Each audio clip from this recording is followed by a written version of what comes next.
नमस्कार दोस्तों, बीएसटी की क्लासेस में आपका स्वागत है। और आज हम लोग लेके आए हैं RRB NTPC RRB group D का प्रैक्टिस सेट 6। तो ये हमारी सीरीज जो चल रही है उसका भाग 6 है। और इसी तरीके से अगर आप हमारे साथ बने रहे तो ये सीरीज़ आपके एग्ज़ाम तक चलती रहेगी। अगर आपका सहयोग हमारे लोगों को इसी तरह मिलता रहा तो दोस्तों ये जो सीरीज़ है इसमें हम लोग डिस्कस करेंगे कंप्यूटर और आईटी सेक्टर के जो 30 महत्वपूर्ण क्वेश्चन हैं उनको डिस्कस करेंगे। क्योंकि ये जो कंप्यूटर है आपके सिलेबस का पार्ट है। आपके सिलेबस में आप देख सकते हैं उसमें मेंशन किया गया है वो सीधे सीधे कि कंप्यूटर व उसके भाग और उसके अनुप्रयोग। तो जितने भी कंप्यूटर के इंपॉर्टेंट क्वेश्चन जो अन्य एग्जाम में आए हुए हैं सारे आए हुए क्वेश्चन लिए गए हैं और मुझे पूरी उम्मीद है ये आपके लिए बहुत ज़्यादा हेल्पफुल होने वाले हैं। तो टोटल जो है 30 क्वेश्चन है इस वीडियोस में और आपको अपना स्कोर कमेंट बॉक्स में लिख के बताना है। मुझे उम्मीद है कि आपका स्कोर 30/30 ही रहेगा क्योंकि मेरे जो स्टूडेंट हैं मुझे उनसे पूरा भरोसा है कि वो 30 में 30 मुझे सॉल्व करके दिखाएंगे। तो दोस्तों देर ना करते हुए शुरू करते हैं अपनी आज की वीडियो। तो दोस्तों शुरू करते हैं अपने कंप्यूटर का पहला क्वेश्चन, अपने प्रैक्टिस सेट का पहला क्वेश्चन, इस वीडियो का पहला क्वेश्चन। और जो ये सारे क्वेश्चन बहुत इंपॉर्टेंट है, आपको जरूर फायदा पहुंचाएंगे और इसमें से आपको जरूर क्वेश्चन एग्जाम में मिलेगा। ठीक है, तो पहला क्वेश्चन ये कह रहा है संगणक साक्षरता दिवस कब मनाया जाता है। तो पहला क्वेश्चन ही अपने आप में एक इंपॉर्टेंट क्वेश्चन है। संगणक कहा जाता है कंप्यूटर को हिंदी भाषा में, यानी गणना करने वाला। तो कई बार क्वेश्चन ये भी आ जाता है कि कंप्यूटर को हिंदी भाषा में क्या कहते हैं, तो ये नाम भी आपको याद रखना है, संगणक कहा जाता है कंप्यूटर को। ठीक है, और 2 दिसंबर को हम मनाते हैं कंप्यूटर डे, यानी कंप्यूटर साक्षरता दिवस 2 दिसंबर को मनाया जाता है। दोस्तों आपको 1 दिसंबर को क्या मनाया जाता है, 1 दिसंबर को वो कमेंट बॉक्स में लिख कर बताना है कि 1 दिसंबर को हम कौन सा दिवस मनाते हैं। ठीक है, और 2 दिसंबर को मनाया जाता है कंप्यूटर डे यानी कंप्यूटर साक्षरता दिवस, या कह लें संगणक साक्षरता दिवस। ये नाम आप याद रख लीजिएगा, ये पूछा जा चुका है कि कंप्यूटर को हिंदी में क्या कहते हैं। चलिए अब चलते हैं अगले क्वेश्चन की तरफ। अगला क्वेश्चन कह रहा है HTML। ठीक है, HTML क्या है। HTML जो है हाइपर टेक्स्ट मार्कअप लैंग्वेज है। तो ऑप्शन बी यहाँ पर सही हो जाएगा। दोस्तों ये एक हाई लेवल लैंग्वेज है HTML। ठीक है, और इससे प्रोग्रामिंग डिज़ाइन की जाती है। तो ये hyper text markup language high level language है कंप्यूटर की। कंप्यूटर में 2 तरीके की लैंग्वेज होती है, high level language, low level language. वो हम लोग कभी और किसी दिन डिस्कस करेंगे उसे डिटेल से। अभी हम अपना प्रैक्टिस सेट कंटिन्यू करते हैं। IBM का पूर्ण रूप क्या है, IBM। ठीक है, IBM बहुत पूछा जाता है ये नाम IBM। असल में दोस्तों ये जो है ये कंपनी का नाम है। ठीक है, मशीन इस शब्द के पीछे आ रहा है कि इंटरनेशनल बिजनेस मशीन, असल में इसका पूरा नाम है। तो ऑप्शन बी यहाँ पर सही हो जाएगा। लेकिन दोस्तों ये कोई मशीन नहीं है, ये है एक कंपनी जो है अमेरिका की, यानी अमेरिका की एक कंपनी जिसका नाम है IBM और उसका पूरा नाम है इंटरनेशनल बिजनेस मशीन। तो ऑप्शन बी सही है। विप्रो कंपनी के प्रमुख कौन है। विप्रो कंपनी जो है हमारे आईटी सेक्टर से रिलेटेड है और पूछा जा रहा है विप्रो कंपनी के जो है प्रमुख कौन है। आपको मिलते हैं 10 सेकेंड, फटाफट बताइए विप्रो कंपनी के प्रमुख कौन है। दोस्तों अगर आपने चुना है ऑप्शन ए तो आप बिल्कुल सही हैं, अजीम प्रेमजी। ठीक है, विप्रो कंपनी के हेड हैं अजीम प्रेमजी। तो ऑप्शन ए आपका सही है। चलते हैं अगले क्वेश्चन की तरफ। कौन सा कंप्यूटर का घटक नहीं है, यानी कौन सा कंप्यूटर का भाग नहीं है। Input unit, output unit, memory unit और बेसिक यूनिट। तो दोस्तों इनपुट यूनिट वो यूनिट होते हैं जिसके द्वारा हम इनपुट देते हैं। आउटपुट वो यूनिट होते हैं जिसके द्वारा कंप्यूटर हमें रिजल्ट देता है। मेमोरी यूनिट यानी जो उसका CPU वाला भाग है जिससे वो काम करता है। और बेसिक यूनिट इस तरीके की कोई यूनिट नहीं होती कंप्यूटर में। तो ऑप्शन बी यहाँ पर सही हो जाएगा। बेसिक यूनिट कोई यूनिट नहीं होती कंप्यूटर में, बेसिक कोई भाग नहीं है। ठीक है, तो ऑप्शन डी यहाँ पर सही हो जाएगा। ICT का तात्पर्य क्या है। ICT का तात्पर्य क्या है। ICT का तात्पर्य है information and communication technology, information and communication technology. तो ऑप्शन बी यहाँ पर सही हो जाएगा। ठीक है, अगर आपने चुना है ऑप्शन बी तो आप बिल्कुल सही हैं, information and communication technology is a right answer. चलते हैं अपने अगले क्वेश्चन की तरफ। अगला क्वेश्चन हमसे कह रहा है कार में लगा हुआ गति मापक यंत्र, यानी जो कार में हमारी स्पीड बताता है कि हम 30 किलोमीटर, 40 किलोमीटर या 100 किलोमीटर किस स्पीड से जा रहे हैं, वो निरूपित करता है कौन से कंप्यूटर को, मतलब वो कौन सा कंप्यूटर है। एनालॉग कंप्यूटर है, डिजिटल कंप्यूटर है या हाइब्रिड कंप्यूटर है। आई होप दोस्तों आपने इन तीनों कंप्यूटर्स के बारे में पढ़ रखा होगा कि एनालॉग कंप्यूटर क्या है, डिजिटल कंप्यूटर क्या है और हाइब्रिड कंप्यूटर क्या है। अगर कहीं पर कोई समस्या है या मेरे चैनल के अलावा आपने किसी और चैनल से पढ़ा है या कोई भी समस्या आ रही तो मैं उसकी वीडियो बना दूंगा। लेकिन आप, मुझे लगता है कि आप सबने पढ़ रखा होगा, ठीक है। तो मैं बताता हूँ, analogue computer is the right answer. Car में लगा हुआ गति मापक यंत्र एनालॉग कंप्यूटर को रिप्रेजेंट करता है, एनालॉग कंप्यूटर होता है। तो ऑप्शन ए यहाँ पर सही है।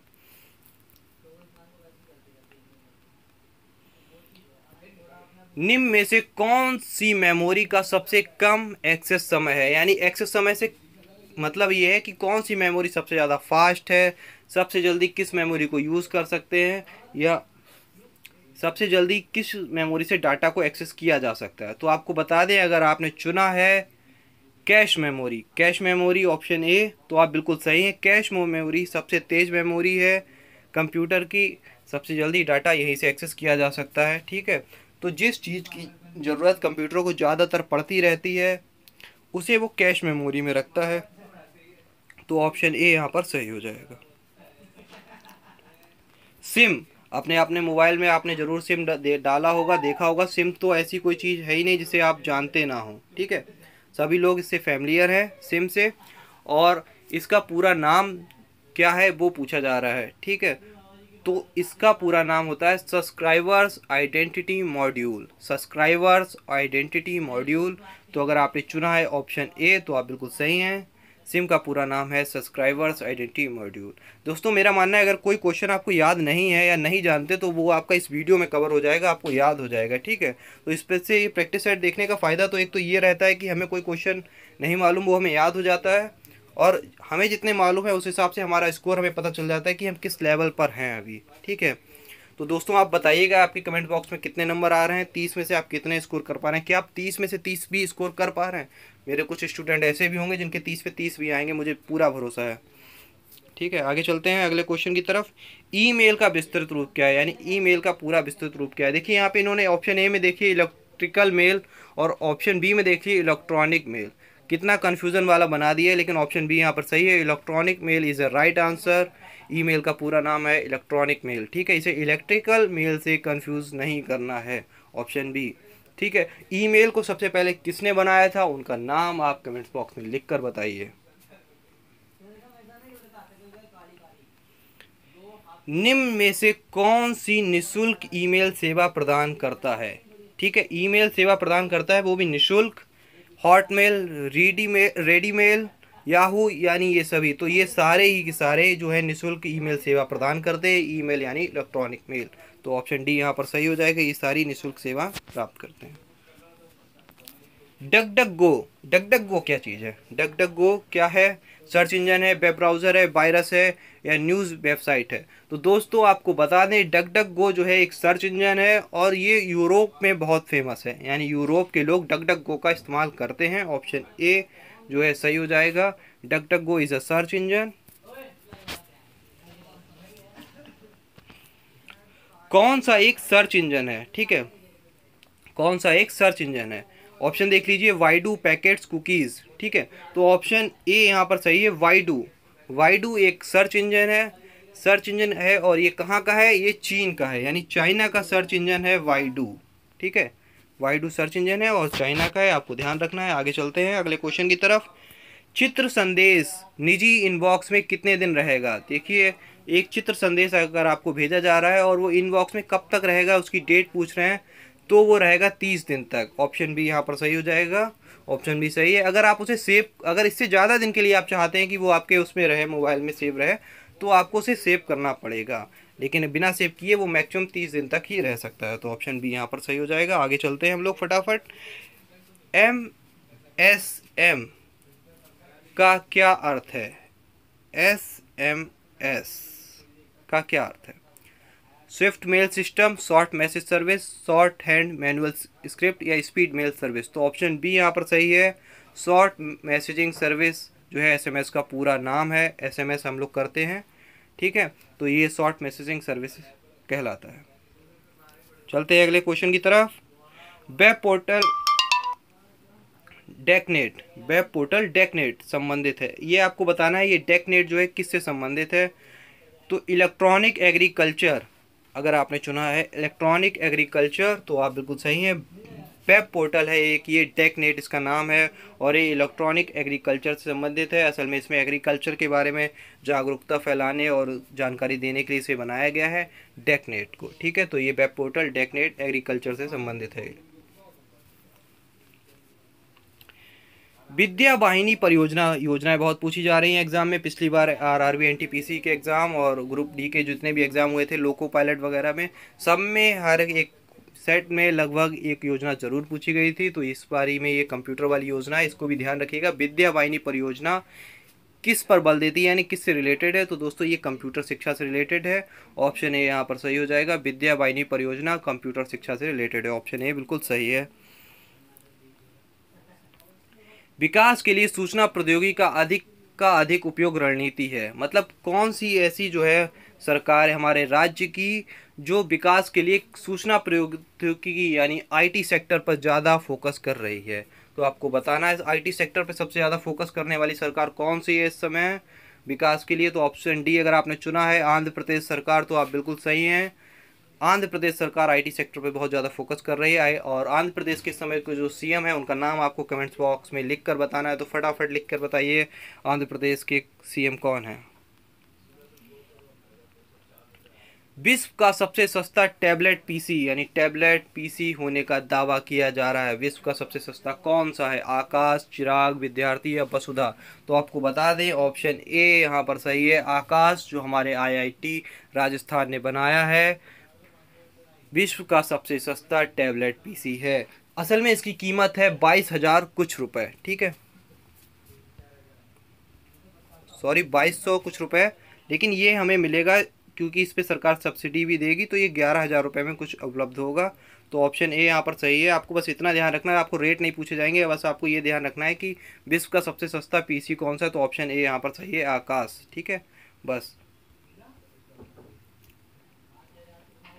यूपीएस कंप्यूटर में फुल फॉर्म बहुत पूछी जाती हैं, इसी चीज़ तो आप लोग भी मानते होंगे कि कंप्यूटर का जो क्वेश्चन आते हैं उसमें फुल फॉर्म्स वगैरह जो है बहुत ज़्यादा पूछी जाती हैं। यूपीएस का विस्तृत रूप है क्या है आपको बताना है, और आप देख लीजिए एक बार सारे ऑप्शन। अगर आप चुनते हैं ऑप्शन ए तो बिल्कुल सही होगा, अनइंटरप्टेड पावर सप्लाई।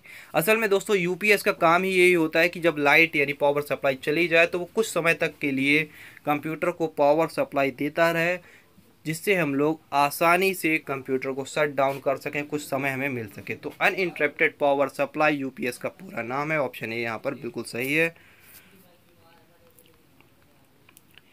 एसएमपीएस का विस्तारण है, एसएमपीएस क्या चीज़ है, ठीक है। तो एक बार ऑप्शन देख लीजिए फटाफट आप सभी लोग, ठीक है। और अगर आप चुनते हैं ऑप्शन ए तो बिल्कुल सही है, स्विच्ड मोड पावर सप्लाई यानी switched mode power supply SMPS का पूरा नाम है, स्विच्ड मोड पावर सप्लाई। कौन कंप्यूटर की भाषा नहीं, असल में ये सारी कंप्यूटर की भाषाएं तीन और एक कंप्यूटर की भाषा नहीं है, आपको बताना है वो कौन सी कंप्यूटर की भाषा नहीं है। तो ऑप्शन सी यहाँ पर सही है, रोम। रोम का मतलब होता है ROM यानी random access memory, sorry read only memory. ROM का मतलब है रीड ओनली मेमोरी और RAM का मतलब है रैंडम एक्सेस मेमोरी। तो ROM का मतलब है रोम, रीड ओनली मेमोरी, और ये कोई कंप्यूटर की भाषा नहीं है, ये एक मेमोरी का टाइप है। बाकी तीन जो है जावा, C++ या पास्कल, ये सारी कंप्यूटर की भाषाएं आपको बताना है। अब इम्पोर्टेंट क्वेश्चन यहाँ से बन सकता है दोस्तों, ये भी पूछा जा सकता है कि जावा को डेवलप किसने किया था, ठीक है, किस व्यक्ति ने जावा को बनाया, किस व्यक्ति ने C++ को बनाया, और पास्कल किसके द्वारा बनाई गई है। ये सारी हाई लेवल लैंग्वेज हैं और जो है बनाई गई हैं, और ये किसने बनाई है ये सब आप देख लीजिए, कमेंट बॉक्स में लिख कर बताइए। अगर आपको याद नहीं है, नहीं मालूम है, कोई टेंशन वाली बात नहीं, आप गूगल करिए और फिर कमेंट बॉक्स में लिख कर बताइए। इससे आपकी जो है नॉलेज भी इंक्रीज़ होगी, आपको याद भी रहेगा। अगर आप एक चीज़ को किसी को लिख लेते हैं तो वो आपको याद रहता है। तो ऑप्शन सी यहाँ पर सही है। चलते हैं अगले क्वेश्चन की तरफ। कौन सी कंप्यूटर की भाषा नहीं है, बेसिक भाषा है, C++ भाषा है, जावा भी भाषा है। पेंट ब्रश कंप्यूटर की कोई भाषा नहीं है, तो ऑप्शन डी यहाँ पर सही हो जाएगा, पेंट ब्रश कंप्यूटर की भाषा नहीं है। किस संगठन की वेबसाइट .com अंश सूचित करता है। असल में ये .com क्या होता है, ये डॉट के बाद जो भी चीज़ हम लिखते हैं .in, .com, ये सब कहलाता है डोमेन नेम, ठीक है। और ये क्या बताता है, ये बताता है उस वेबसाइट के बारे में। जैसे डॉट इन का मतलब हो गया ये वेबसाइट इंडिया की है, डॉट कॉम का मतलब हो गया ये वेबसाइट कॉमर्शियल है, और डॉट जो है डॉट जी ओ वी का मतलब हो गया ये वेबसाइट गवर्नमेंटल वेबसाइट है, ठीक है, ये सरकारी वेबसाइट है। तो डॉट कॉम का मतलब हो गया ये जो है कमर्शियल वेबसाइट है, तो ऑप्शन डी यहाँ पर सही हो जाएगा, डॉट कॉम, ऑप्शन डी, ठीक है। अब चलते हैं अगले क्वेश्चन की तरफ।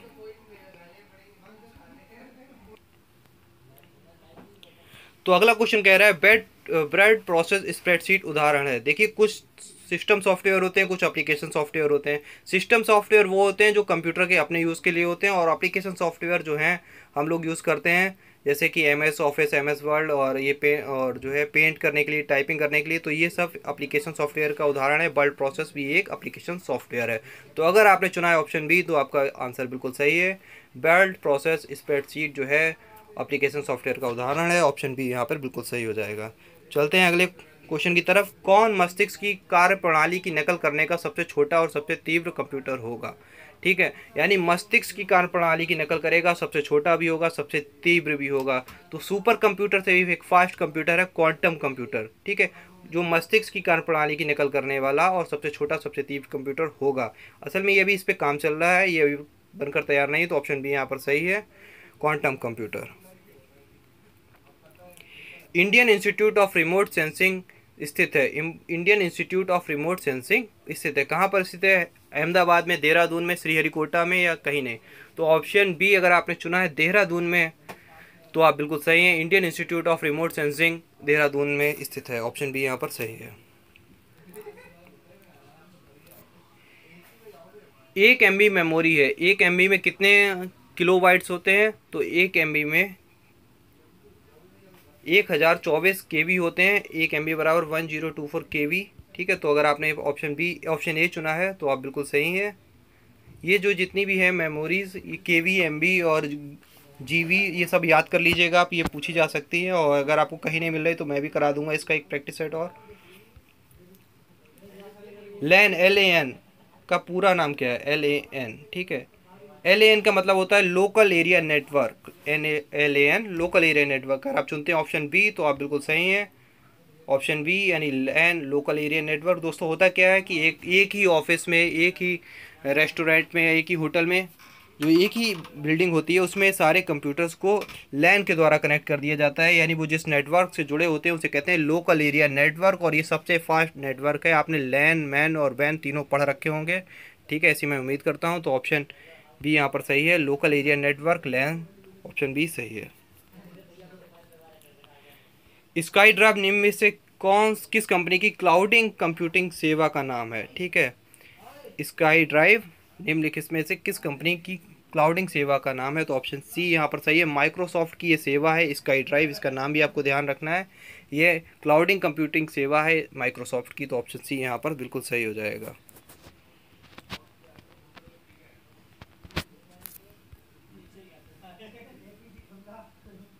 तो दोस्तों ये था इस वीडियो का लास्ट क्वेश्चन। आपको ये वीडियो कैसी लगती है प्लीज़ हमें कमेंट बॉक्स में लिखकर बताइएगा, और आपका जो भी स्कोर रहता है कमेंट बॉक्स में लिखकर बताइए। धन्यवाद।